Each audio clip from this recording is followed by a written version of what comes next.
নবীর ওই দুঃখের দিনের সাথী আম্মা জান খাদিজাতুল কুবরা রাদিয়াল্লাহু তাআলা আনহা আমার নবীর এত আপন, আমার নবীর এত প্রিয় আম্মা জান খাদিজাতুল কুবরা রাদিয়াল্লাহু তাআলা আনহা আমার নবীকে এত ভালোবাসতেন। কয় যেদিন আমার নবীর সাথে বিবাহ হয় 40 মণ স্বর্ণ নিয়া আম্মা জানের সাথে বিবাহ হয়, নবী আমার ওই 40 মণ স্বর্ণ সহকারে সব সম্পদগুলো আল্লাহর রাহে দান করে দেন।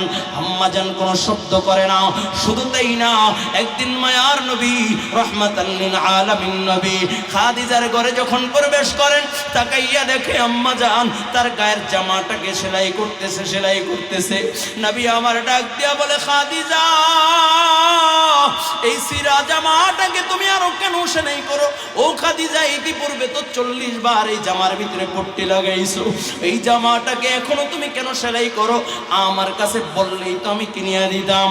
আম্মা জান ডাক দিয়া বলে, ইয়া রাসূলুল্লাহ, ইয়া হাবিবাল্লাহ, ওগো আল্লাহর নবী, আপনি দ্বীনের দাওয়াত নিয়ে মানুষের দাঁড়ে দাঁড়ে, মানুষের বারে বারে দ্বীনের দাওয়াত নিয়ে চলে যান। আমি আপনার কাছে বইলা আপনাকে ব্যথিত করতে চাই না, আমি তো দুনিয়া চাই না। ওগো নবী, আমি তো আমার মালিককে চাই। আম্মা জান খাদিজাতুল কুবরা রাদিয়াল্লাহু তাআলা আনহা রাতের বেলা আমার নবীর অপেক্ষায় থাকতেন, ঘরের দরজার সাথে হেলান দিয়া দাঁড়ায়া থাকতেন। রাতের বেলা যখন দ্বীনের দাওয়াত নিয়া রাহমাতাল লিল আলামিন নবী দ্বীনের দাওয়াত দিয়ে যখন আম্মা জানের ঘরের দরজার সামনে দাঁড়াইয়া যাইত, ঘরের দরজার সামনে দাঁড়াইয়া ক্লান্ত শরীর নিয়ে যখন দাঁড়ায় যাইত, আর ডাক দিয়া বলতো, খাদিজা দরজা খোলো, দরজা খোলো। ভাই একটা বার ডাক দিতে দেরি, খাদিজা দরজা খুলতে দেরি করেন না। ডাক দিয়া বলো, খাদিজা তুমি কি ঘুমাও না? আম্মা জান বলে, ইয়া রাসূলুল্লাহ, ইয়া হাবিবাল্লাহ, ওগো আল্লাহর নবী, আমি কেমন করে ঘুমাই? ওগো আল্লাহর নবী, আপনার মা নাই, আপনার বাবা নাই, আপনি বড় এতিম। আজকে যখন আপনি দ্বীনের দাওয়াত নিয়ে ঘরের বাহিরে যান, মানুষের দ্বারে দ্বারে যান, ও নবী রাতের বেলা ক্লান্ত শরীর নিয়ে যখন ঘরের সামনে আসেন, এই ক্লান্ত শরীর নিয়ে যখন আপনি আমার দরজার সামনে দাঁড়াইয়া খাদিজা খাদিজা বলে যদি ডাকতে থাকেন, আর আমি যদি রাতের বেলা ঘুমাইয়া যাই আর আপনি ডাকতেছেন খাদিজা খাদিজা বলে ডাকেন, ওই আল্লাহ পাক রব্বুল আলামিন তো নারাজ হয়ে যাবে। এই জন্য নবী আপনি কখন ঘরে আসবেন, এই জন্য আপনার অপেক্ষায় থাকি, কখন আপনি ঘরের দরজার সামনে এসে খাদিজা বলে ডাক দিবেন। নবীর আপনজন, নবীর বিপদের দিনের সাথী। কয় কেমন সাথী জানোনি? ওই যে গারে হেরা 1.5 কিলোমিটার লম্বা পাহাড়, কয় গারে হেরার ভিতরে নবী আমার নবুয়তি পাওয়ার 3 বছর আগে নবী আমার গারে হেরার ভিতরে ধ্যান করতেছেন। নবী আমার গারে হেরার ভিতরে ইবাদত করতেন 3টা বছর, বলে গারে হেরার ভিতরে নবী আমার ধ্যান করেছেন। আল্লাহ তাআলা গারে হেরার ভিতরে আল্লাহ পাক রব্বুল আলামিনের এক আল্লাহ তাআলার গোলামের ভিতরে নিয়োজিত ছিল। কয় খাদিজাতুল কুবরা রাদিয়াল্লাহু তাআলা আনহা ওই 1.5 কিলোমিটার লম্বা পাহাড় আল্লাহর নবী রাহমাতাল লিল আলামিন নবীর খেদমতের জন্য বলে আম্মা জান 1.5 কিলোমিটার লম্বা পাহাড় পাড়ি দিয়া অতিক্রম করিয়া উঁচাই উঠা নবীর জন্য খানা পৌঁছায়া দিতেন। নবীর মোহাব্বতে নিজেকে বিলীন করে দিয়েছে। আল্লাহ তাআলা খাদিজার এই প্রেম, এই মোহাব্বত এতটা পছন্দ, আল্লাহ ডাক দিয়া বলে, হাবিব খাদিজাকে জানাইয়া দেন আমি আল্লাহ তাআলার তরফ থেকে খাদিজার জন্য সালাম। আল্লাহ তাআলা সালাম পাঠায়া দেয়। নবীর এত প্রিয়, এত মোহাব্বতের, এত ভালোবাসার নবীর বিপদের দিনের সাথে ওই আম্মা জান খাদিজাতুল কুবরা রাদিয়াল্লাহু তাআলা আনহার চাচাতো ভাই একদিন ডাক দিয়া বলো, খাদিজা তোমার তো সম্পদের কোনো অভাব ছিল না, মক্কার 10 জন ধনীদের ভিতরে তুমি একজন ছিলা, আজকে তুমি নিঃস্ব, তোমার কোনো সম্পদ নাই। ও খাদিজা তোমার বশ হয়ে গেছে, চলতে কষ্ট হয়। ও খাদিজা তুমি যদি বলো আমি তোমার ভাই হইয়া একটা গোলাম আমি তোমার খেদমতের জন্য, তোমার কাজ গুছাইয়া দেওয়ার জন্য আমি তোমাকে হাদিয়া দিলাম। এই যে 4টা গোলাম রাখা আছে, এই 4 গোলামের ভিতরে যেইটা পছন্দ তুমি নিয়ে যাও। আম্মা জান 4টা গোলামের দিকে তাকাইয়া দেখে কন্যার একটা গোলাম, ওই কন্যার গোলামটাকে বলে, ভাই এই গোলামটা আমার পছন্দ হয়েছে। কয় যাও যাও, ওই গোলামটা আমি তোমাকে হাদিয়া দিয়া দিলাম। আল্লাহর নবীর সামনে ওই গোলাম নিয়ে হাজির। নবীর ডাক দিয়া বলি ইয়া রাসূলুল্লাহ ইয়া হাবিবাল্লাহ, ওগো আল্লাহর নবী, এই যে গোলাম আমার ভাই আমাকে হাদিয়া দিয়েছে, আমি খাদিজা আপনার খেদমতের জন্য এই গোলামটাকে হাদিয়া দিয়ে দিলাম। সুবহানাল্লাহ। নবী আমার গোলামের দিকে তাকাইয়া ডাক দিয়া বলে ও গোলাম তোমার নাম কি? বলে যায়েদ। আল্লাহর নবী কয় যায়েদ যাও যাও আজাদ করে দিলাম, আজাদ করে দিলাম। আল্লাহর নবীর জবানের কথা শুই না অপলক দৃষ্টিতে আমার নবীর দিকে তাকাইয়া রইলেন। গোলাম আজাদ করে দেয়, এ তো সাধারণ কোনো মানুষ না, সাধারণ কোনো মানুষ না। আল্লাহর নবী রহমাতাল লিল আলামিন নবীর দরবারেই থাকতে লাগলেন। আজাদ করে দিয়েছে কিন্তু যায় না। একদিন, দুই দিন, তিন দিন, এভাবে বহুদিন কেটে যায়। হঠাৎ করে যায়েদের গার্জিয়ানরা ইসা কয় যায়েদ চলো চলো। আল্লাহর নবীকে ডাক দিয়া কয় ও মুহাম্মদ, যায়েদকে আজাদ করে দাও, উট বকরি যা দরকার আমি তোমাদেরকে দিব, বিনিময়ে যায়েদকে আজাদ করে দাও। আল্লাহর নবী ডাক দিয়া বলে ও যায়েদের গার্জিয়ান, যায়েদের জন্য উট বকরি দেওয়ার দরকার নাই, যাও যাও যায়েদকে আজাদ করে দিলাম, যায়েদকে তোমরা নিয়ে যাও। আমি বহু আগেই তো যায়েদকে আজাদ করে দিয়েছি, বিনিময়ে উট বকরি লাগবে না। যায়েদের হাতটা দইরা এভাবে টানে, কয় ও যায়েদ চলো চলো বাড়িতে চলো। যায়েদ মাথাটা নিচের দিকে দিয়ে কদম বাড়ায় না, ডাক দিয়া বলে বাবা তুমি আমার গার্জিয়ান হতে পারো কিন্তু আমি তোমার সাথে যাইতে পারি না। কয় চলো চলো বাড়িতে চলো, তুমি তো আজাদ। কয় বাবা আমি আজাদ আমি জানি, কিন্তু আমি তোমার সাথে যাইতে পারি না রে বাবা, তুমি আমার জন্মদাতা পিতা, তোমাকে সম্মান করা আমার দায়িত্ব, কিন্তু বাবা আমি তোমার সাথে আমি তোমার ঘরে যাইতে পারবো না। কয় কেন কেন যাবা না? কয় বাবা আমি যেই ঘরে আছি এটা হলো মুহাম্মদুর রাসূলুল্লাহর ঘর, এই ঘরে আল্লাহ পাক রব্বুল আলামিন জিবরাইলকে কোরআন নিয়ে পাঠায়, এই ঘরে কোরআন নাজিল হয়, এটা হলো রাহমাতাল লিল আলামিনের ঘর। ও বাবা আমি রাহমাতাল লিল আলামিনের ঘর ছাইরা আমি তোমার সাথে যাইতে পারি না, আমি আমার জীবনটা আল্লাহর নবীর কদমে আল্লাহর নবীর খেদমতে আমি কাটাইয়া দেব। সুবহানাল্লাহ। আল্লাহর নবী যায়েদের কথা শুই না নবী আমার বড় মুগ্ধ হয়ে গেলেন। যায়েদের দিকে তাকাইয়া যায়েদের হাতটা ধইরা নবী আমার বাইতুল্লাহর সামনে দাঁড়াইয়া গেলেন।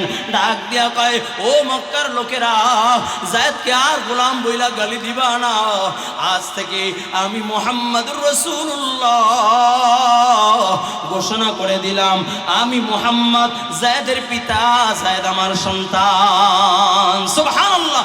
আমিয়া এশাদকেরা মুসলমান ভালো করে বুঝো, কিয়ামত পর্যন্ত আর আল্লাহর নবী আসবে না, কিয়ামত পর্যন্ত আল্লাহর নবী আয়েশা বলবে না তুই আমার মহব্বতের, তুই আমার সন্তান, কিয়ামত পর্যন্ত আবু বকর আয়েশা বলবে না তুই আমার পরিবারের, কিয়ামত পর্যন্ত ওমর আয়েশা বলবে না তুই আমার মহব্বতের, কিয়ামত পর্যন্ত আলী আয়েশা বলবে না তুই আমার পরিবারের একজন, আমি তোকে মহব্বত করি। ওসমান আয়েশা বলবে না তুই আমার ভাসদোস্ত, তুই আমার পরিবারের একজন, কেউ আয়েশা বলবে না, মাথায় হাত দিয়া বলবে না এই তুই আমার সন্তান। কিন্তু যুগে যুগে উলামায়ে কেরাম যাদের সিনার ভিতরে আছে ইলম, যাদের সিনার ভিতরে আছে লৌহে মাহফুজের ইলম, যাদের সিনার ভিতরে আছে ইলমে নবী, এমন উলামায়ে কেরাম যদি তোমাকে দেখা বলে এই তুই আমার মহব্বতের, তুই আমার ভালোবাসার, তুই আমার পরিবারের একজন, তুই আমার মহব্বতের একজন, আল্লাহর কসম করে বলে যাই নবী আসবে না, নবী আসবে না, নবী পাইবা না, আবু বকর পাইবা না, ওসমান পাইবা না, আলী পাইবা না, কিন্তু ওয়ারিসে নবী যদি তোমারে কইরা ফেলায় তুই আমার মহব্বতের, তুই আমার ভালোবাসার, আল্লাহর কসম করে বলে যাই এই ভালোবাসাটাও কাল কিয়ামতের ময়দানে নাজাতের জরিয়া হতে পারে, ঠিক কি না? আল্লাহর নবী রাহমাতাল লিল আলামিন নবী, দু জাহানের বাদশা নবী মুহাম্মদুর রাসূলুল্লাহ সাল্লাল্লাহু আলাইহি ওয়াসাল্লাম। আল্লাহর নবী বলেন বাদিরু সিত্তাম বিল মাউত ইমরাতুস সুফাহা ওয়া কাসরাতুশ শুরাত ওয়া বাই'আল হুকমি ওয়াল ইস্তিগফাফাম বিদ-দামি ওয়া কাদিয়াতুর রাহমান শাআ'আন ইয়াত্তাখিযুনাল কুরআনা মাযামিরা। আল্লাহর নবী রাহমাতাল লিল আলামিন নবী বলেন ও দুনিয়ার মানুষ, তোমাদের জন্য জমিনের উপরের অংশ ততক্ষণ পর্যন্ত নিরাপদ যতক্ষণ পর্যন্ত এই ছয়টা জিনিস তোমরা জমিনের উপরে না দেখবা। যখনই দেখবা জমিনের উপরে এই ছয়টা জিনিস দেখা যাবে, এই ছয়টা আমল শুরু হয়ে যাবে, তখন জমিনটা তোমাদের জন্য নিরাপদ থাকবে না, জমিনের সুশীল মানুষগুলো নিরাপদ থাকবে না, শিক্ষিত মানুষের কোনো দাম থাকবে না, নম্র ভদ্র মানুষের কোনো দাম থাকবে না। ছয়টা জিনিস কি? আল্লাহর নবী বলেন ইমরাতুস সুফাহা, এক নাম্বার অযোগ্য লোক নেতা হবে, যাদের কোনো যোগ্যতা নাই, সমাজের ভিতরে যাদের কোনো যোগ্যতা নাই। চোর বাটপার লম্পটরা হবে সমাজের সেবক, চোর বাটপার লম্পট হবে সংসদ সদস্য। যখন দেখবা সমাজের ভিতরে সংসদ সদস্য হয়েছে, নেতা হয়েছে, অযোগ্য লুটকার, অযোগ্য জেনাকার, অযোগ্য মদপান করে এমন লোক যখন সমাজের নেতা হবে, মনে করবা তখন শিক্ষিত মানুষের সমাজে আর কোনো দাম থাকবে না। ঠিক কিনা? আমরা দেখেছি গত 17টা বছর পার্লামেন্টের ভিতরে নায়ক নায়িকা আর গায়ক গায়িকা দিয়ে ভরে ছিল। ঠিক কিনা জোরে বলেন? শুধু তাই না, পার্লামেন্ট যেখান থেকে 92 মুসলমানের দেশে, পার্লামেন্ট থেকে যেখানে মুসলমানের রাষ্ট্র, মুসলমানের রাষ্ট্রের সংবিধানের আইন যখন চালু হবে, সেখানে পার্লামেন্টে মুসলমানদের পক্ষে কথা বলবে, মানুষের পক্ষে কথা বলবে, জনসাধারণের পক্ষে কথা বলবে। সেই পার্লামেন্টকে নর্তকী দিয়ে আর গান বাজনা দিয়ে সাজিয়েছিল। ঠিক কিনা জোরে বলেন? যখনই দেখলাম মমতাজের মতো নর্তকী পার্লামেন্টে বক্তব্য দেয়, পার্লামেন্টে যখন মমতাজের মতো নর্তকী যখন পার্লামেন্টে গান গাওয়ার সুযোগ পায়, তখনই দেখলাম এদেশের শত শত উলামায়ে কেরাম কারাবন্দি, জেলখানায় বন্দি। ঠিক কিনা জোরে বলেন? কথাটা আমি বলি নাই, হাবিবে কিবরিয়া নবী মুহাম্মদুর রাসূলুল্লাহ সাল্লাল্লাহু আলাইহি ওয়াসাল্লাম 1400-1450 বছর আগে বলেছেন ইমরাতুস সুফাহা, অযোগ্য লোক নেতা হবে। কে বলেছেন? কথা বলে না।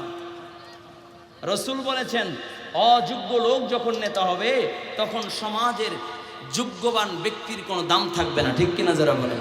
আমরা তাকায়া দেখলাম ঠিক সমাজের যোগ্যবান ব্যক্তিদের কোনো দাম নাই যখনই অযোগ্য লোকরা নেতা হয়। ঠিক কিনা যারা বলেন? যখনই দেখলাম পার্লামেন্টে ফারুকের মতো নায়ক, মমতাজের মতো গায়িকা, যেরকম খেলোয়াড়রা চান্স পায়, তখনই দেখলাম কোরআনের পাখিরা, ওলামায়ে কেরামরা জেলখানায় বন্দি। ঠিক কিনা জোরে বলেন? নাকি ভুল বললাম? কথা বলে না। সাতক্ষীরার মানুষ আগে যা 17 বছর যখন জালেম শাসক ছিল, স্বৈরাচার শাসক ছিল, তখন দেখলাম সাতক্ষীরার মানুষের বলিষ্ঠ কণ্ঠ। শাসক চেঞ্জ হয়েছে, সাতক্ষীরার মানুষের কি কণ্ঠ কি রোধ হয়ে গিয়েছে?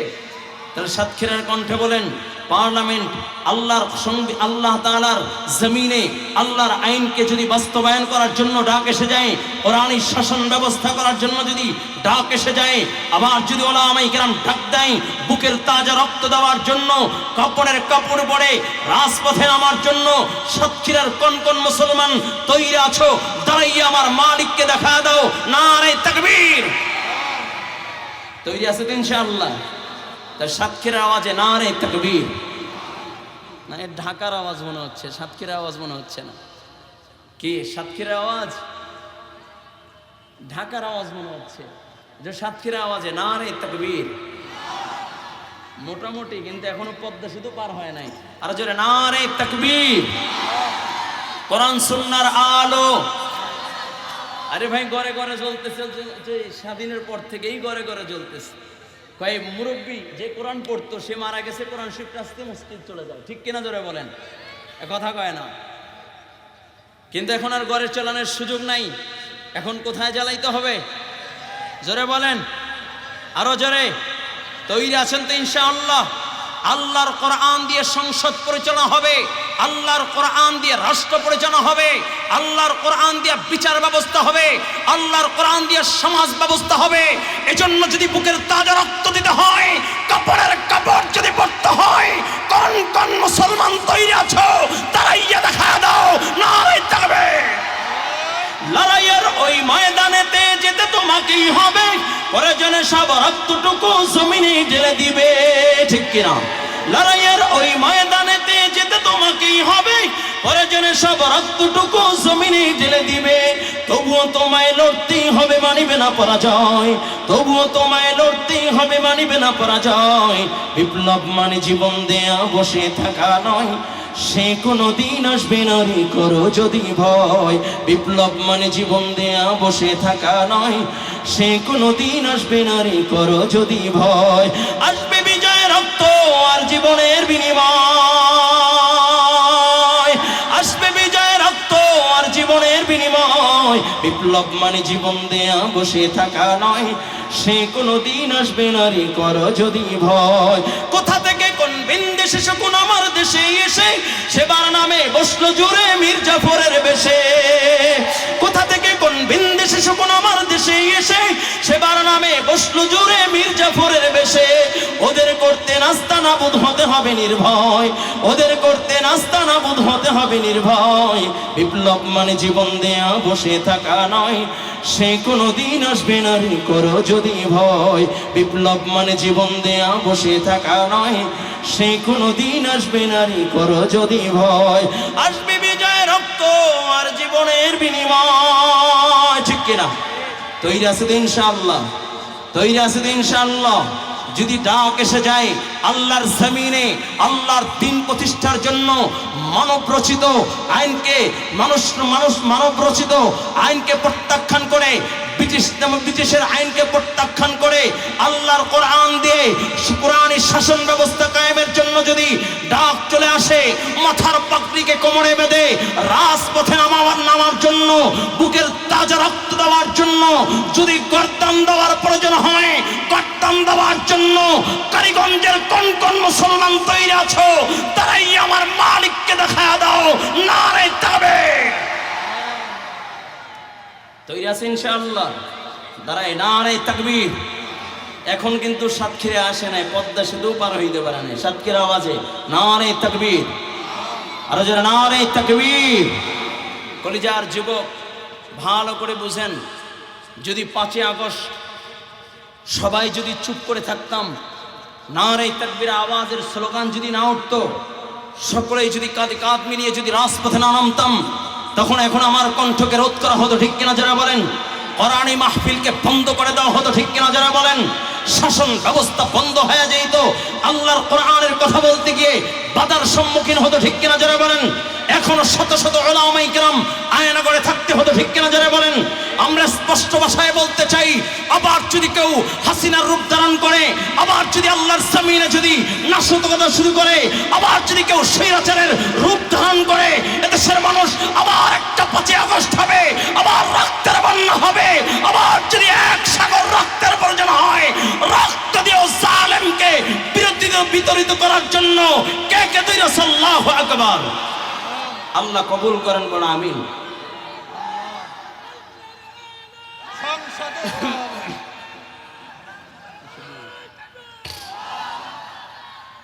আল্লাহ কবুল করেন, বড় আমিন। তো রাসূল বলেছেন 1 নাম্বার কি বলেন? ইমরাতুস সুফাহা, অযোগ্য লোক নেতা হবে। কি বলেন? অযোগ্য লোক, কথা বলে না, রাগ করছেন? অযোগ্য হবে। রাসূল বলেন ইমরাতুস সুফাহা, অযোগ্য লোক নেতা হবে। 2 নাম্বার ওয়া কাসরাতুশ শুরাত, নবী বলেন প্রশাসন বেশি হবে, পুলিশ বেশি হবে। যাদেরকে অপরাধ দমন করার জন্য বানানো হবে তাদের ছত্রছায়ায় অপরাধ হবে, ঠিক কিনা? যেই র্যাব, যেই বিডিআর, যেই পুলিশ বানানো হয়েছে জনগণের কল্যাণে, জনগণের নিরাপত্তা দেওয়ার জন্য, আমরা তাকায়া দেখেছি সেইগুলো পুলিশেই জনগণের বুকে গুলি করেছে, ঠিক কিনা যারা বলেন? সেই প্রশাসন জনগণের বুকটাকে ঝাঁঝরা করে দিয়েছে, ঠিক কিনা যারা বলেন? আমার নবী বলেছেন 1400 বছর আগে ওয়াকাসরাতুশ শুরাত, প্রশাসন বেশি হবে। যাদেরকে অপরাধ দমন করার জন্য বানানো হবে তাদের ছত্রছায়ায় অপরাধ হবে। ওয়াবাইআল হুকমি ওয়াল ইস্তিগফাফাম বিদ্দামি, নবী বলেন 3 নাম্বার, আল্লাহর নবী বলেন বিচার বেচাকেনার আমল চলে আসবে। টাকার বিনিময়ে বিচার বেচাকেনার আমল চলে আসবে। তাকায় দেখলাম অপরাধ কইরা নিরপরাধ, অপরাধ কইরা উন্মুক্ত খোলা আকাশের নিচে ঘোরে, আর নিরপরাধ মানুষগুলো জেলখানায় বন্দি আছে কি নাই? কথা বলে না, কথা বলে না, আছে কি নাই? ওয়াবাইআল হুকমি ওয়াল ইস্তিগফাফাম বিদ্দামি, নবী বলেন 3 নাম্বার বিচার বেচাকেনার আমল চলে আসবে। 4 নাম্বার আল্লাহর নবী রাহমাতাল লিল আলামিন নবী বলেন মুসলমানের রক্তের কোনো দাম থাকবে না, দাম থাকবে না। ও কলিজার যুবক ভালো করে বুঝেন, আল্লাহর নবী বলে গিয়েছেন 1400 বছর আগে মুসলমানের রক্তের কোনো দাম থাকবে না। আমরা তাকায়া দেখলাম 92 মুসলমানের দেশে মুসমান হাদি নামক এক যুবক যে ইনসাফ প্রতিষ্ঠা করার জন্য দ্বীন ইসলামের পক্ষে যুবক মানুষ ভার্সিটিতে পড়াশোনা করেছে, জেনারেল লাইনে পড়াশোনা করেছে, যখন ইনসাফের কথা বলেছে, ন্যায়ের কথা বলেছে, ইনসাফ প্রতিষ্ঠার কথা বলেছে, তাকে দুনিয়ার থেকে শহীদ করে দেওয়া হয়েছে। এখন পর্যন্ত তার বিচার হয় না, ঠিক কিনা যারা বলেন? নবী বলেন 1400 বছর আগে নবী বলে গিয়েছেন মুসলমানের রক্তের কোনো দাম থাকবে না। ঠিক তাকাইয়া দেখলাম চতুর্দিকে মুসলমানদের রক্তের হোলি খেলা হচ্ছে, মুসলমানদের উপরে জুলুম অত্যাচার হচ্ছে, বিচার নাই, বিচার নাই। কুকুর মরলে বিচার হয়, পশু পাখি মরলে বিচার হয়, এমনকি গাছ কাটলে পর্যন্ত বিচার হয়। কিন্তু 92 মুসলমানের দেশে মুসলমানের বুকটা জাসরা করে দেয়, মুসলমানের রক্ত দিয়া জমিনটা রঞ্জিত হয়ে যায়, কিন্তু তার বিচার নাই। শুধু তাই না, তামাম বিশ্বের ভিতরে মুসলমানদের রক্তের কোনো দাম নাই, মুসলমানদের কোনো দাম নাই। ও কলিজার যুবক, তাহলে মুসলমানদের রক্তের দাম কেমনে পাইবা? সঠিক বিচার কেমনে পাইবা? ইনসাফ কেমনে কায়েম হবে? আল্লাহ তাআলা সেই কথাই বলেছেন, ইন্নাল্লাহা ইয়া'মুরু বিল আদল। আল্লাহ তাআলা বলে ইনসাফগার হয়ে যাও, ন্যায়পরায়ণ হয়ে যাও। প্রশ্ন হইতে পারে, হুজুর এখানে কেন বললেন? বুখারীর বর্ণনা, আল্লাহর নবী রাহমাতাল লিল আলামিন নবী বলেন কাল কিয়ামতের ময়দানে আল্লাহ পাক রব্বুল আলামিন প্রত্যেকের দায়িত্ব সম্পর্কে জিজ্ঞাসা করা হবে। আল্লাহ পাক রব্বুল আলামিন দায়িত্ব সম্পর্কে জিজ্ঞাসা করবেন। ও কলিজার যুবক, আমরা সকলেই দায়িত্ববান, সকলেই জিম্মাদার। কে কি দায়িত্ব পালন করতেছে? আমার দায়িত্বের ভিতরে অবহেলা আছে কিনা? একজন সরকার বা নির্বাচন করার জন্য, নির্বাচিত সরকার গঠন করার জন্য আপনার আমার সবচেয়ে বড় ভূমিকা, ঠিক কিনা যারা বলেন? ও কলিজার যুবক, যখন আমরা ব্যর্থ হয়ে যাই, যখন আমরা আমাদের ভূমিকা থেকে সরে যাই, আমরা আমাদের জায়গা থেকে ব্যর্থ হয়ে যাই, তখনই কোনো জালেম, কোনো স্বৈরাচার আমাদের ঘাড়ের উপরে পা দিয়ে রাজ করতে থাকে, ঠিক কিনা? আমি মাঝে মাঝেই বলি, এদেশের মানুষ বড় বোকা, আমরা বড় নির্বোধ হয়ে গেলাম। একটা গরু যদি 1-2 বছর লালন পালন করে, 2 বছর লালন পালন করলে 2 লাখ 5 লাখ পর্যন্ত বিক্রি হয়। কখনো কখনো ওই গরুটাকে আরো সুন্দরভাবে লালন পালন করলে এরকম 5 লাখ পর্যন্ত 10 লাখ পর্যন্ত বিক্রি হয়। একটা বকরি, একটা খাসি 1 বছর 6 মাস লালন পালন করলে কমাস কম 10,000 টাকায় বিক্রি হয়। একটা হাঁস মুরগি যদি লালন পালন করে 1 বছর 6 মাস লালন পালন করলে কমাস কম 1,500 টাকা বিক্রি হয়। কিন্তু নির্বাচনের আগে মানুষ যাকে আল্লাহ তাআলা আশরাফুল মাখলুকাত বানাইছে, আল্লাহ যাকে শ্রেষ্ঠ করে বানাইছে, আল্লাহ যাকে সুন্দর করে বানাইছে, এই সুন্দর মানুষ যার শ্রেষ্ঠর শ্রেষ্ঠ, যার সৌন্দর্যের বর্ণনা, যার শ্রেষ্ঠত্বের বর্ণনা আল্লাহ তাআলা কোরআনুল কারীমের ভিতরে দিয়েছে, এই মানুষটা নির্বাচনের আগে আসলে, নির্বাচন আসলে এই মানুষটার কোনো দাম থাকে না। 500 টাকা আর 1000 টাকায় এই মাথাগুলো বিক্রি হয়ে যায়, ঠিক কিনা? আল্লাহ পাক রব্বুল আলামিন সেই কথাই বলেন, ইন্নাল্লাহা ইয়া'মুরু বিল আদল। ও আল্লাহ তাআলা বলে, ও দুনিয়ার গোলাম, 1 নাম্বার ইনসাফগার হয়ে যাও, ন্যায়পরায়ণ হয়ে যাও। কয় ন্যায়পরায়ণ হইলে কি লাভ? ইনসাফগার হইলে কি লাভ? হাবিবে কিবরিয়া নবী মুহাম্মদুর রাসূলুল্লাহ সাল্লাল্লাহু আলাইহি ওয়াসাল্লাম বলেন, কাল কিয়ামতের ময়দানে আল্লাহ পাক রব্বুল আলামিন 7 শ্রেণীর মানুষদেরকে আল্লাহ তাআলা আরশে আজিমের নিচে ছায়াদান করবেন। এর ভিতরে 1 নাম্বার, প্রথম নাম্বার যাকে আল্লাহ তাআলা আরশে আজিমের নিচে ছায়াদান করবেন, সে হলো আল ইমামুল আদিল, ন্যায়পরায়ণ বাদশা, ইনসাফগার বাদশাকে আল্লাহ তাআলা আরশে আজিমের নিচে ছায়াদান করবে। বলুন সুবহানাল্লাহ। তাহলে ইনসাফ প্রতিষ্ঠা করব কেমনে? প্রশ্ন হয় কিনা? তাহলে সাহাবায়ে কেরামের কাছ থেকে শিখো। আল্লাহর নবী রাহমাতাল লিল আলামিন নবীর কাছ থেকে শেখো। আল্লাহর নবী রাহমাতাল লিল আলামিন নবী আমার মসজিদ নববীর ভিতরে বসা। এমন সময় আল্লাহর নবীর কাছে এক চুরির বিচার আসলো। ইয়া রাসূলুল্লাহ, ইয়া হাবিবাল্লাহ, ওগো আল্লাহর নবী, এক মহিলা চুরি করেছে, কুরাইশ বংশ মহিলা। বলে আল্লাহর নবী, মহিলা চুরি করেছে, বিচার করে দেন। নবী আমার কোরআনুল কারীম খুলে ফেললেন, আস-সারিকু ওয়াস-সারিকাতু ফাকতু আইদিয়াহুমা, চোর নারী হোক আর পুরুষ হোক তার হাত কেটে দাও। কার আইন? জোরে বলেন, কার আইন? আরো জোরে। রাসূল ফয়সালা শোনায়া দিলেন, রায় শোনায়া দিলেন, চোর নারী হোক আর পুরুষ হোক তার হাত কেটে দাও। সাহাবায়ে কেরাম এই রায় শুনে সাহাবায়ে কেরাম পরামর্শে বসে গেলেন। কি পরামর্শ?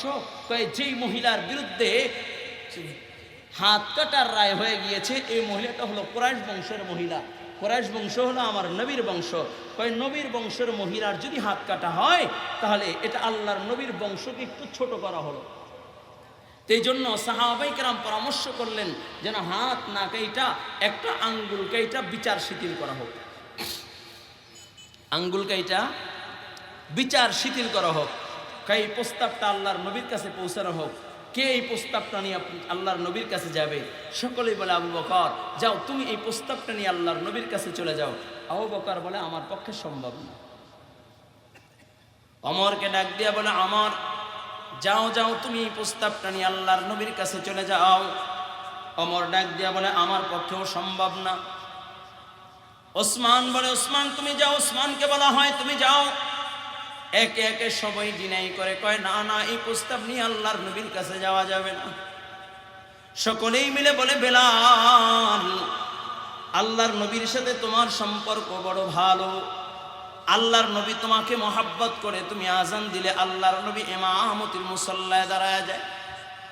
ও বেলাল, তুমি এই প্রস্তাবটা নিয়ে আল্লাহর নবীর কাছে চলে যাও, কারণ আল্লাহর নবী তোমাকে বড় মহাব্বত করে, তোমাকে বড় ভালোবাসে। শুধু তাই না, আল্লাহ তাআলাও তোমাকে ভালোবাসে। ও বেলাল, যাও যাও, এই প্রস্তাবটা নিয়ে আল্লাহর নবীর কাছে চলে যাও। বেলাল বলে, আমি মসজিদ নববীর মুয়াজ্জিন হতে পারি, কিন্তু এই প্রস্তাবটা নিয়ে আমি আল্লাহর নবীর কাছে যাইতে পারি না। আল্লাহর নবীর কাছে এই প্রস্তাব নিয়ে দাঁড়াইবার মতো সাহস আমি বেলালের নাই। তাহলে কে এই প্রস্তাবটা নিয়ে আল্লাহর নবীর কাছে যাবে? আল্লাহর নবীর প্রিয় একজন সাহাবী আছে যাকে আল্লাহর নবী বড় ভালোবাসেন। ছোট কিন্তু আল্লাহর নবী মাঝে মাঝে বুকে টাইনা নেয়। ওসামা, ওসামাকে আল্লাহর নবী বড় ভালোবাসেন। আল্লাহর নবীকেও ওসামা ভালোবাসেন। কেনই বা ভালোবাসবে না? আল্লাহর নবী রাহমাতাল লিল আলামিন নবীর বিপদের সময় নবীর একজন সাথী ছিল, নবীর সফর সঙ্গী ছিল হযরতে যায়েদ। যায়েদের সন্তান হলো ওসামা। আমার নবী রাহমাতাল লিল আলামিন নবী, নবীর 13টা বছর বড় কষ্টের জীবন গিয়েছে। মক্কাতুল মুকাররমায় নবী আমার নবুয়তি পাওয়ার পরে 13টা বছর এত কষ্টে কেটেছে। 3টা বছর শিয়াবে আবু তালেবের ভিতরে আল্লাহর নবী রাহমাতাল লিল আলামিন নবী 3 বছর কাটাইছেন। কোনো মানুষের সাথে যোগাযোগ নাই, বলে গাছের পাতা খাইয়া খাইয়া আল্লাহর নবী জীবন যাপন করেছেন। স্ত্রী সন্তান নিয়ে 3টা বছর কোনো খাবার নাই, 3টা বছর কোনো পানি নাই। নবী আমার 3টা বছর শিয়াবে আবু তালেবের ভিতরে 3 বছর কাটাইলেন। শুধু তাই না, মক্কাতুল মুকাররমায় আল্লাহর নবী রাহমাতাল লিল আলামিন নবী বড় কষ্টের জীবন যাপন করেছে। আমার নবী যখন দ্বীনের দাওয়াত নিয়ে বের হইতেন, আবু জাহেল আমার নবীকে মারধর করত। মক্কার লোকেরা আমার নবীকে পাগল পাগল বলে গালি দিত। আমার নবীর বিরুদ্ধে কথা বলতেন, আমার নবীকে গালি দিতেন। আল্লাহর নবী রাহমাতাল লিল আলামিন নবীর বড় কষ্টের জীবন ছিল 13টা বছর। তখন নবীর একজন, এই জন্য বাবা ওলামায়ে কেরামদেরকে গালি দিও না, গালি দিও না, গালি দিও না। এখন তো অনেক আল্লাহর বান্দার আছে ফেসবুক চালায়, ফেসবুকে বড় সেলিব্রিটি, ফেসবুকে বড় ভাইরাল, আমি ফেসবুক সদস্য, ফেসবুকের ভিতরে আমি বড় প্রশংসনীয় ব্যক্তি। ফেসবুক পাইয়া আলেমদেরকে গালি দিতে বিদ্যা করে না, ঠিক কেনা? যারা বলেন কথা কয় না, কথা কয় না, আছে কি নাই? আবার ফেসবুকে কিছু কিছু নাম চেঞ্জ কইরা নাম প্রকাশ করে না, ফেক আইডি খুইলা আলেমদের বয়ানের ভিতরে গালি দেয়, আলেমদেরকে নিয়ে বাজে কমেন্ট করে, আলেমদেরকে নিয়ে ব্যঙ্গ করে, আছে কি নাই? কথা কয় না। ও মিয়া, আলেমদের সাথে সম্পর্ক লাগাও, মাদ্রাসার সাথে সম্পর্ক লাগাও, মাদ্রাসার সাথে মোহাব্বত লাগাও। মাদ্রাসার সাথে সম্পর্ক লাগাইলে কি লাভ? এই মাদ্রাসার সাথে সম্পর্ক লাগাইলে এটাও কাল কিয়ামতের ময়দানে নাজাতের জরিয়া হতে পারে, ঠিক কিনা যারা বলেন? কাল কিয়ামতের ময়দানে আল্লাহ পাক রব্বুল আলামিন আহকামুল হাকিমিন আল্লাহ, যারা হাফেজে কোরআন, যাদের সিনার ভিতরে কোরআন থাকবে, যাদের সিনার ভিতরে কোরআন থাকবে, এমন হাফেজে কোরআনকে আল্লাহ ডাইকা ডাইকা বলবে, রে হাফেজ, তুমি 6666টা আয়াত মুখস্থ করেছো, আমি আল্লাহ তোমাকে কি পুরস্কার দিব? ভাই ইকরা, তুমি পড়ো। বলে এক এক আয়াত পড়বে, এক এক আয়াত পড়বে, আর এক এক তলায় উঠবে। ভাই এক আয়াত পড়বে, এক তলায় উঠবে। 6666টা আয়াত পড়বে, আর 6666 তলার মালিক হয়ে যাবে। সুবহানাল্লাহ। শুধু তাই না রে বাবা, কোরআনুল কারীমকে যদি কেউ মহব্বত করে, কোরআনুল কারীমকে যদি কেউ ভালোবাসে, কোরআনুল কারীমের ভিতরে কোরআনুল কারীমের মহব্বত যদি কারো কলজায় ঢুকে, কয় তাদের দাম কেমন জানোনি? কয় আল্লাহ পাক রব্বুল আলামিন তাদের দাম কেমন বাড়ায়া দেয়, মাকাম কেমন বাড়ায়া দেয়। হাবিবে কিবরিয়া নবী মুহাম্মদুর রাসূলুল্লাহ সাল্লাল্লাহু আলাইহি ওয়াসাল্লাম বলেন, ইদা উদিআল মাইয়িতু ফি কবরিহি জাআল কুরআন, ইদা উদিআল মাইয়িতু ফি কবরিহি জাআল কুরআন ইনদা রাসিহি। হাবিবে কিবরিয়া নবী বলেন, যখন কোন মাইয়াতকে অন্ধকার কবরে রাখা হয়, কোরআন তার মাথার সামনে দাঁড়াইয়া যায়। মুনকার নেকির যখন প্রশ্ন করে, মান রব্বুকা ওয়া মান দীনুকা ওয়া মান নাবিয়্যুকা, তখন কোরআন ডাইকা ডাইকা কয়, রে মুনকার নেকির, এই বান্দার সাথে আমার সাথে বড় সম্পর্ক ভালো, এই সাহেব কোরআন, সাহেবুল কোরআনের সাথে আমি কোরআনের সম্পর্কটা ভালো ভালো, তার ঘুমে ডিস্টার্ব কইরো না।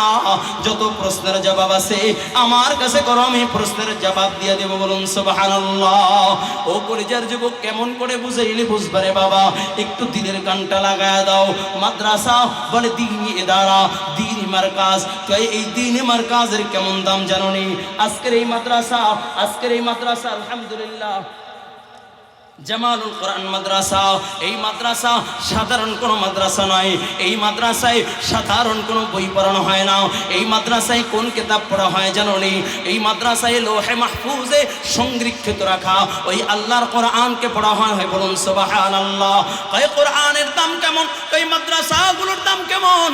আল্লাহর নবী রাহমাতাল লিল আলামিন নবী মুহাম্মদুর রাসূলুল্লাহ সাল্লাল্লাহু আলাইহি ওয়াসাল্লাম তার হায়াতের জিন্দেগিতে নবী আমার 2টা মাদ্রাসা করেছেন।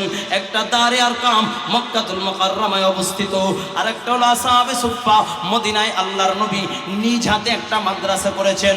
আসহাবে সুফফা, যেইখানে আমার নবীর সাহাবীরা আল্লাহর নবীর কাছ থেকে ইলম শিখতেন, যেইখানে নবীর সাহাবীরা নবীর কাছ থেকে হাদিস শিখতেন, যেইখান থেকে নবীর সাহাবীরা নবীর কাছ থেকে কোরআন শিখতেন, দ্বীনের আহকাম আর কানগুলো শিখতেন, মাসালাগুলো শিখতেন। আল্লাহর নবীর হাতে গড়া একটা মাদ্রাসা, যার নাম হলো আসহাবে সুফফা। চিল্লায়ে বলেন আল্লাহু আকবার। জোরে কোন না আল্লাহু আকবার বললে গুনাহ হবে, তা জোরে কোন না আল্লাহু আকবার। আরো জোরে। আগেই বলেছিলাম সাতক্ষীরা মানুষ 5 আগস্টের পরে কেমন যেন কণ্ঠের আওয়াজ কমে গেছে। আগস্টের আগেও সাতক্ষীরা এসেছিলাম, তাকবীর দিতে বললে বড় হয় যেন তাকবীরের আওয়াজে জমিন কম্পিত হয়ে যেত, কিন্তু এখন আর সেই কম্পন নাই। সাতক্ষীরার মানুষের সেই কণ্ঠের আওয়াজও নাই। সাতক্ষীরার মানুষ কি ভয় পেয়েছে? জোরে কোন। একটা হাতটা উঁচু করে বলেন আল্লাহু আকবার। পদ্মা সেতু পার হয়েছে মনে হয়, তারও জোরে বলেন আল্লাহু আকবার। জোরে নারে তাকবীর। চলো চলো চলো মুমিন চলো নবীর সন্ধানে, নবী বিনে কে তরাবে ফুলসিরাত মিজানে, নবী বিনে কে তরাবে ফুলসিরাত মিজানে। ওগো নবীর উম্মতেরা হয়ে আজি দিশাহারা, কোরআন হাদিস ছেড়ে চলো যখন যাহা চায় মনে, নবী বিনে কে তরাবে ফুলসিরাত মিজানে, নবী বিনে কে তরাবে ফুলসিরাত মিজানে। চলো চলো চলো মুমিন চলো নবীর সন্ধানে, নবী বিনে কে তরাবে ফুলসিরাত মিজানে। নবীর মোহাব্বত ছাড়া কি জান্নাতে যাওয়া যাবে? যারা কয় নবীর মোহাব্বত ছাড়া কি জান্নাতে যাওয়া যাবে? নবীর ভালোবাসা কি ছাড়া কি জান্নাতে যাওয়া যাবে? কই নবীর মোহাব্বত কেমন রাখবা, নবীর ভালোবাসা কেমন রাখবা? কই বেলালের কলিজাটা আমার নবীর মোহাব্বত দিয়ে ভরা, বেলালের কলিজাটা আমার নবীর ভালোবাসা দিয়ে ভরা, বেলালের কলিজাটা আমার নবীর প্রেম দিয়ে ভরা। এই জন্য নবী যখন মেরাজে গেছেন, কই নবী যখন মেরাজে গেছেন, সিদরাতুল মুনতাহা অতিক্রম করিয়া যখন আল্লাহর নবী যখন চলতেছে, জিবরাইলকে ডাক দেয়া কয় ও জিবরাইল চলো। জিবরাইল বলে আগার এক সারে মো এবার পুখতারাম ফেরোগে তাজাল্লি বাসুজাত পুরাম। কয় নবী আর এক কদম সামনে বাড়তে পারবো না, আপনি একা একা চলতে হবে। নবী যখন আল্লাহ তাআলার নূরের তাজাল্লির সন্ধানে যখন চলে, আল্লাহর সাথে মোলাকাত করবে, চতুর্দিকে কেউ নাই, আমার নবীর ডানেও কেউ নাই, আমার নবীর বামেও কেউ নাই। নবী যখন একা একা চলে, এমন সময় শুনে ওই কালো হাফসি গোলাম বেলাল, যেই বেলালের কোনো দাম নাই, মক্কার লোকেরা কোনো দাম দেয় না, ওই বেলালের খরমের আওয়াজ আল্লাহর নবীর কান পর্যন্ত পৌঁছা যায়। সুবহানাল্লাহ। এই জন্য নবীর মোহাব্বত লাগবে কি লাগবে না? কয় নবীর মোহাব্বত কেমন জাননি? হুসাইন আহমদ মাদানী রহমতুল্লাহি আলাইহি, হুসাইন আহমদ মাদানী রহমতুল্লাহি আলাইহি, ঢাকা থেকে আসতেছিলাম, গাড়িতে বৈশা মোতালা করতেছি, হঠাৎ করে বহু আগেও পড়েছি, বয়ানও করেছি, আবার নতুন করে কেমন যেন সামনে চলে আসলো, দেখি আল্লাহর নবীর পেশকো মোহাব্বত। কয় হুসাইন আহমদ মাদানী মদিনায় গিয়েছেন নবীর রওজা জিয়ারত করার জন্য। মদিনায় পা রেখে আর জুতার ভিতরে জুতা লাগায় না, পায়ের ভিতরে জুতা লাগায় না, মরুভূমির পথ, পায়ের ভিতরে ঠোসা পইরা যায়।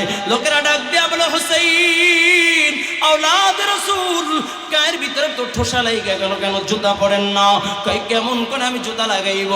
এই মদিনায় আমার নবীর কদম পড়েছে, আমি হুসাইন আমার নবীর কদমের উপর তো জুতা পেয়ে পায়ে দিয়ে পা জুতা পাও, জুতা নিয়া আমি কদম ফলাইতে পারি না।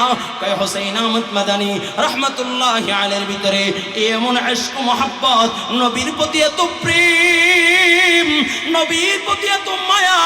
কয় হুসাইন আহমদ মাদানী রহমতুল্লাহি আলাইহি চলতেছে, ডাস্টবিনের ভিতরে খাবার পড়ে রয়েছে, পচা গন্ধা খাবার, উঠাইয়া পরিষ্কার কইরা খায়, আর ডাক দেয়া কয় ও হুসাইন তুমি মনে কইরো না খানার অভাব পড়েছে, তুমি ক্ষুধার্ত, খানা নাই এই জন্য খাইতেছো। কয় না না না, আমি আমার নবীর মোহাব্বতে এমন একটা জায়গায় খাবারটা পড়েছিল যেইখানে হাবিবে কিবরিয়া নবীর কদম পড়েছে, আমি আমার নবীর মোহাব্বতে, আমি আমার নবীর ভালোবাসায় এই খাবারটা উঠাইয়া আমি আমার মুখে দিয়ে দিলাম। সুবহানাল্লাহ। কয় কেমন ইশক মোহাব্বত, আল্লাহর নবীর রওজার সামনে দাঁড়ায় গেছে, প্রেম নিয়া নবীর রওজার সামনে দাঁড়াইয়া কয় চমকতি রহে তেরে রওজা কে মঞ্জর, चमकती रहे तेरे रौज़ा के मंजर, हमें भी आया है वो शौक़े अबू ज़र, हमें भी आया है वो जज़्बे बिलाली। আল্লাহর নবীর রওজার সামনে দাঁড়াইয়া আল্লাহর নবীর প্রেম, আল্লাহর নবীর প্রেম, আল্লাহর নবীর মোহাব্বত বুকের ভিতরে, নবীর রওজার সামনে দাঁড়াইয়া আল্লাহর নবীর প্রেম নিয়া কয় আসসালামু আলাইকুম ইয়া জাদ্দি। কয় কবর নবীর রওজা থেকে সালামের জবাব আসে ওয়া আলাইকুমুস সালাম ইয়া ওয়ালাদি। আল্লাহু আকবার। এটা হলো নবীর প্রেম। দেখো না হজের মৌসুম চলতেছে, কত আল্লাহর আশিক, কত আল্লাহর পাগল, কত আল্লাহর আশিক, আল্লাহর পাগলগুলো ইহরামের কাপড় বাঁধিয়া নবীর মোহাব্বতে, নবীর প্রেম সাগরে ডুব দিয়া লাব্বাইক লাব্বাইক বলে বাইতুল্লাহর সামনে দাঁড়াইয়া যায়, নবীর রওজার সামনে দাঁড়াইয়া সালাম দেয়, সালাম দেয়। আল্লাহ আমাদেরকেও কবুল করুন, বলুন আমিন, জোরে বলুন না আমিন। আল্লাহর নবী সরকারে দো আলম নবী মুহাম্মদুর রাসূলুল্লাহ সাল্লাল্লাহু আলাইহি ওয়াসাল্লামের হাতে গড়া দুইটা মাদ্রাসা, একটা হলো দারে আরকাম আর একটা হলো আসহাবে সুফফা। আসহাবে সুফফার ভিতরে নবী তার সাথীদেরকে কোরআন শিখাচ্ছেন, নবী তার সাথীদেরকে মাসআলা শিখায়, নবী তার সাথীদেরকে হাদিস শিখায়। ওই আসহাবে সুফফায় নবীর একজন আশিক সাহাবী ছিল, যার নাম হলো হযরতে আবু হুরায়রা রাদিয়াল্লাহু তাআলা আনহু। কয় নবীর সাহাবী আবু হুরায়রা নবীর হাতে গড়া ছাত্র। কয় কেমন ছাত্র? কয় পৃথিবীর ভিতরে এমন কোন হাদিসের কিতাব নাই যেই কিতাবের ভিতরে আবু হুরায়রা নামটা পাওয়া যায় না, এমন কোন অধ্যায় নাই, এমন কোন বাব নাই যেই বাবের ভিতরে, যেই অধ্যায়ের ভিতরে আবু হুরায়রা নামটা পাওয়া যায় না। ওই আবু হুরায়রা আল্লাহর নবীর সাহাবী, নবীর ইন্তেকালের পরে যখন কুফায় বসবাস করতেন, আবু হুরায়রা রেশমি কাপড়ে একটা রুমাল দিয়া একদিন নাক পরিষ্কার করতেছেন। এমন সময় ডাক দিয়া বলে, আবু হুরায়রা, তুমি তো সেই আবু হুরায়রা যে আবু হুরায়রার কোনো দাম ছিল না, খাবার নাই, নবীর মোহাব্বতে নবীর পাশে পাশে থাকতা, নবী খাইলে তুমি খাইতা, নবী না খাইলে তুমি না খায়া মসজিদ নবীতে ঘুমাইয়া যাইতে। আবু হুরায়রা আজকে তোমার কত মাকাম, কত শান, রেশমি কাপড়ের রুমাল দিয়ে তুমি নাক পরিষ্কার করতেছ। আবু হুরায়রা কয়, ও মানুষ শোনো শোনো, আমি আবু হুরায়রা কেমন ছিলাম। আবু হুরায়রা বলেন, একদিনকার ঘটনা ছিল, একদিনকার ঘটনা শোনো। আমি আবু হুরায়রার কোনো অর্থ ছিল না, থাকার কোনো জায়গা ছিল না, ঘর ছিল না, বাড়ি ছিল না। আমি আল্লাহর নবীর মোহাব্বতে মসজিদ নববীতেই থাকতাম, আসহাবে সুফফায় আমার বসবাস। একদিনকার ঘটনা, আমি আবু হুরায়রা ক্ষুধার তাড়নায় ছটফট করতেছিলাম। আল্লাহর নবী নামাজে দাঁড়ায় গেছে, আমিও নবীজির পিছনে নামাজে দাঁড়ায় গেলাম। হঠাৎ করে কাঁপতে কাঁপতে জমিনের ভিতরে পড়িয়া যাই। নবীর সাহাবীরা মনে মনে ভাবলেন, আমি আবু হুরায়রা মৃত্যু রোগ হয়েছে, আমি অসুস্থ, এই জন্য সবাই একবার দেখা দেখা চলিয়া যায়। সবার শেষে হযরত ওমর যখন বের হয়, ডাক দিয়া বলে, আবু হুরায়রা, তুমি আবু হুরায়রা যে একই অবস্থা, আমি ওমরের একই অবস্থা, তোমারও খানা নাই, ক্ষুধার তাড়নায় ছটফট করতে করতে জমিনে পড়ে গেছে। আমি ওমরের খানা নাই, আজকে 5 দিন ধরে আমি ওমর কিছুই খাই না। আবু বকর যখন বের হয়, ডাক দিয়া বলে, আবু হুরায়রা, তোর যে অবস্থা আমি আবু বকর একই অবস্থা, আজকে 5-6 দিন ধরে আমার ঘরে কোনো খাবার নাই। তাই সবাই দেখে দেখে চলে যায়। সর্বশেষ আল্লাহর নবী রাহমাতাল লিল আলামিন নবী যখন বের হয়, আল্লাহর নবী আমি আবু হুরায়রার দিকে তাকাইয়া ডাক দিয়া কয়, আবু হুরায়রা। আল্লাহর নবী বলে, আবু হুরায়রা দাঁড়াও। এটা বলিয়া নবী তার হাত বাড়ায়া দিলেন। আমি নবীর হাত ধইরা আমি আবু হুরায়রা দাঁড়ায়া গেলাম। আল্লাহর নবী ডাক দিয়া কয়, আবু হুরায়রা চলো। আবু হুরায়রা বলে, আমি আল্লাহর নবীর সাথে চলতে লাগলাম। আমার মুখের ভিতরে হাসি ফুটে গেল, যেহেতু আল্লাহর নবী আমাকে ডাক দিয়েছেন, নবী আমাকে নিয়ে চলছেন, নবী হয়তো আমাকে আজকে মেহমাননাজি করবে। তাই আমি আল্লাহর নবীর সাথে চলতে লাগলাম। যখন রাহমাতাল লিল আলামিন নবী মুহাম্মদুর রাসূলুল্লাহ সাল্লাল্লাহু আলাইহি ওয়াসাল্লামের ঘরের সামনে দাঁড়াইয়া নবী সালাম দিলেন, আসসালামু আলাইকুম ওয়া রাহমাতুল্লাহ। ভিতর থেকে সালামের জবাব ডাক দিয়া বলো, বিবি ঘরে কোনো খাবারের কিছু আসেনি। এমন সময় আওয়াজ আসে, ইয়া রাসূলুল্লাহ, ইয়া হাবিবাল্লাহ, ওগো আল্লাহর নবী, আজকে 15 দিন পর্যন্ত ঘরে কোনো খানা নাই, চুলার ভিতরে আগুন জ্বলে না, তবে হ্যাঁ সবে মাত্র 1 পালা দুধ আপনার জন্য হাদিয়া আসছে। নবী বলেন, আবু হুরায়রা কপাল খুইলা গেছে, যা যা আসহাবে সুফফার আমার সব ছাত্রগুলোকে ডাক দাও। আবু হুরায়রা বলেন, 1 পেলা দুধ এটা আমাকে দিলেই তো আমার ক্ষুধা নিবারণ হবে না। এরপরে আল্লাহর নবী রাহমাতাল লিল আলামিন নবী যেহেতু আমাকে ডাকতে বলছেন, এটা আমার জন্য পালন করা ইবাদত হয়ে গেছে। আল্লাহর নবীর কথা মানা ইবাদত। सलाम उस पर कि जिसका नाम लेना सआदत है, सलाम उस पर कि जिससे जान फिदा करना सआदत है, सलाम उस पर कि जिससे बुग़्ज़ न फरमानी शखावत है, सलाम उस पर कि जिससे रहमत ही रहमत है। अल्लाहर नबीर नाम न इबादत, আল্লাহর নবীর উপরে জান ফিদা করানো ইবাদত। কয় আল্লাহর নবীর সাথে যদি কেউ দুশমনি করে, এটা সবচেয়ে বড় দুশমনি, সবচেয়ে বড় নফরত। কয় আল্লাহর নবী গোটা জগতের জন্য, গোটা আলমের জন্য রহমত। আবু হুরায়রা কয়, আল্লাহর নবী আমাকে ডাক দিতে বলছে, এটা আমার জন্য পালন করা ইবাদত হয়ে গেছে গা। আবু হুরায়রা একটা দৌড় দিলেন, আসহাবে সুফফার সব সাথীদেরকে নিয়ে দাঁড়ায় গেলেন।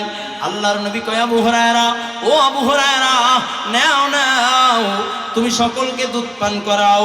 আবু হুরায়রা কয় আল্লাহর নবী দুধ পান করাইতে বলছে, দুধ পান করতে বলে নাই। আগে যদি আমাকে দুধ পান করতে বলতো, কমাস কম এক ডোক পান কইরা গলাটা ভিজাইতে পারতাম। যেহেতু আল্লাহর নবী দুধ পান করাইতে বলছে, এটা আমার জন্য পালন করা ইবাদত হয়ে গেছে গা। আবু হুরায়রা বলেন, আমি দুধ পান করাইতেছি, একজন দুধ পান করাই, আমার পেয়ালার দিকে তাকাই, আবার একজন দুধ পান করাই, আবার পেয়ালার দিকে তাকাই। এভাবে দুধ পান করাইতে করাইতে করাইতে ৭৯ জনকে আমি দুধ পান করাইলাম। বলুন সুবহানাল্লাহ। আরো আসতে কর না সুবহানাল্লাহ। সাতক্ষীরার মানুষ আসতে বললে জোরে বলে, জানা ছিল না, আরো একটা আসতে সুবহানাল্লাহ। আবু হুরায়রা বলেন, আমি ৭৯ জনকে দুধ পান করাইলাম। এরপর আল্লাহর নবী ডাক দিয়ে কয় আবু হুরায়রা, তুমি দুধ পান করো। আবু হুরায়রা বলেন, আমি দুধ পান করা শুরু করলাম। এত পরিমাণে দুধ পান করেছি, আমার পেট উঁচু হয়ে গেছে, শক্ত হয়ে গেছে। মেসাল শুরু কয় মনে হয় যেন উকুন মারা যাবে। এত পরিমাণে দুধ পান করার পর আমি তাকাইয়া দেখি পেয়ালার ভিতরে আল্লাহর নবী যতটুকু দুধ দিয়েছিলেন ততটুকু দুধ এখন পর্যন্ত পেয়ালার ভিতরে বিদ্যমান। এটা হলো বরকত। এটা কি বলেন? আরো জোরে বলেন। এটা হলো আসহাবে সুফফার বরকত, এটা হলো মাদ্রাসার বরকত, এটা হলো কোরআনের বরকত, এটা হলো সাহিবুল কোরআনের বরকত। ও কলিজার যুবক, ও সাতক্ষীরার মুসলমান, বরকত নেওয়ার জন্য, বরকতের জন্য কোন কোন আল্লাহর আশিক, আল্লাহর পাগলরা তৈরি আছে, একটু হাতটা জাগাইয়া দিয়ে আল্লাহু আকবার। আল্লাহ কবুল করে নাও, বলুন আমিন।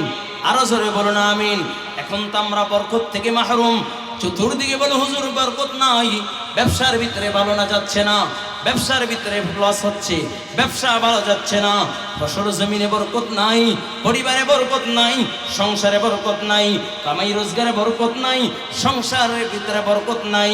ও কলিজার যুবক, বরকত যদি পেতে চাও, বরকতের দ্বার যদি খুলতে চাও, তাহলে কোরআনের সাথে সম্পর্ক লাগাও, কোরআনওয়ালাদের সাথে সম্পর্ক লাগাও, কোরআনের সাথে মহাব্বত লাগাও। পারবে ইনশাআল্লাহ। কে কে পারবেন? আল্লাহু আকবার। আরো জোরে আল্লাহু আকবার। লা ইলাহা ইল্লাল্লাহ